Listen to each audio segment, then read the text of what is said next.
नमस्कार दोस्तों, India news के डिजिटल प्लेटफॉर्म पर आपका स्वागत है। मैं अभिषेक सिंह। वक्फ बिल का विरोध पूरे देश में अलग अलग तरीके से देखने को मिला। कई जगह अभी भी सेंसिटिव स्पॉट्स पर पुलिस और अतिरिक्त पैरामिलिट्री फोर्सेस भी तैनात की गई हैं।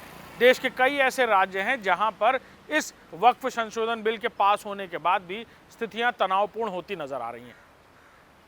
वहीं पश्चिम बंगाल के मुर्शिदाबाद में बीते दिनों जुमे की नमाज के बाद जहां शांतिपूर्ण प्रदर्शन ने इस कदर हिंसा का रूप लिया कि पुलिस की वैन्स और कॉन्वॉयज को भी आग के हवाले कर दिया गया, जिसके बाद मुर्शिदाबाद में भारी पुलिस बल तैनात किया गया है। जहां एक तरफ राजनीतिक तौर पर ममता बनर्जी सरकार को पूरी तरह इस बात के लिए दोषी करार दिया गया और खासतौर पर भारतीय जनता पार्टी ने इस मुद्दे पर ममता बनर्जी सरकार को घेरने की कोशिश की है, वहीं एक बड़ा धड़ा यह भी कह रहा है कि मुर्शिदाबाद जो पहले से ही एक सेंसिटिव स्पॉट था, वहां पर इस तरह के प्रदर्शन की अनुमति और फिर प्रदर्शन होते हुए पुलिस की गाड़ियों का वहां खड़े होना और पर्याप्त बल में ना होना कहीं ना कहीं इस पूरी हिंसा को हवा देने जैसा था। वहीं पूरी घटना के बारे में अगर कहें तो वहां पर शांतिपूर्ण तरीके से प्रदर्शन हो रहा था। एनएच हाईवे यानी नेशनल हाईवे 12 के एक तरफ का रास्ता रोक दिया गया, प्रदर्शन चलता रहा। कुछ लोग हाथों में पत्थर लिए आगे बढ़ते रहे। पास से एक पुलिस वैन गुजर रही थी जिस पर तेजी से पथराव होना शुरू हुआ। पुलिस ने रिटेलिएट करने की कोशिश की, लेकिन जो तादाद थी वो अचानक इस तरह से भड़की कि वहां पर पुलिस का रिटेलिएशन पूरी तरह बेकाबू रहा।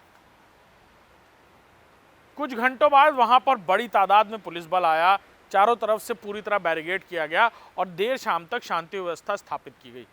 लेकिन उसके बाद अभी भी हालात पूरी तरह काबू में नहीं है।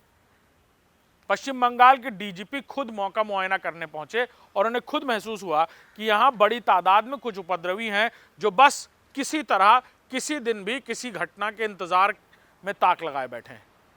जिसके बाद मुर्शिदाबाद में इन उपद्रवियों में से 150 लोगों को चिन्हित कर उनकी गिरफ्तारी की गई है।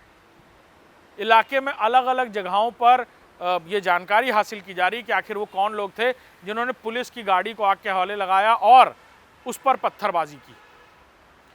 साथ ही साथ इस तरह से रूमर मॉन्गरिंग यानी अफवाहबाजी फैलाने वाले और मुर्शिदाबाद को पहले भी इस तरह की हिंसा के लिए उकसाने वाले लोगों को भी चिन्हित किया जा रहा है। भारत सरकार की तरफ से भी मुर्शिदाबाद में हुए इस पूरी हिंसा को लेकर कड़ी कार्रवाई करने के आदेश दिए गए थे। लिहाजा स्टेट पुलिस के अलावा पैरामिलिट्री फोर्सेस की टुकड़ियों को भी अलर्ट पर रखा गया है।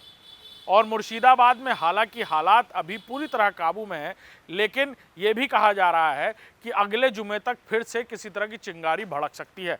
लिहाजा उससे पहले इस तरह की अफवाह उड़ाने वाले या लोगों को हिंसक घटना के लिए भड़काने वाले लोगों को सलाखों के पीछे किया जाए, जिस कड़ी में ये 150 गिरफ्तारियां की गई हैं। और उम्मीद की जा रही है कि आने वाले दिनों में मुर्शिदाबाद की स्थिति को सामान्य करने के लिए कुछ और भी बड़े कदम उठाए जा सकते हैं।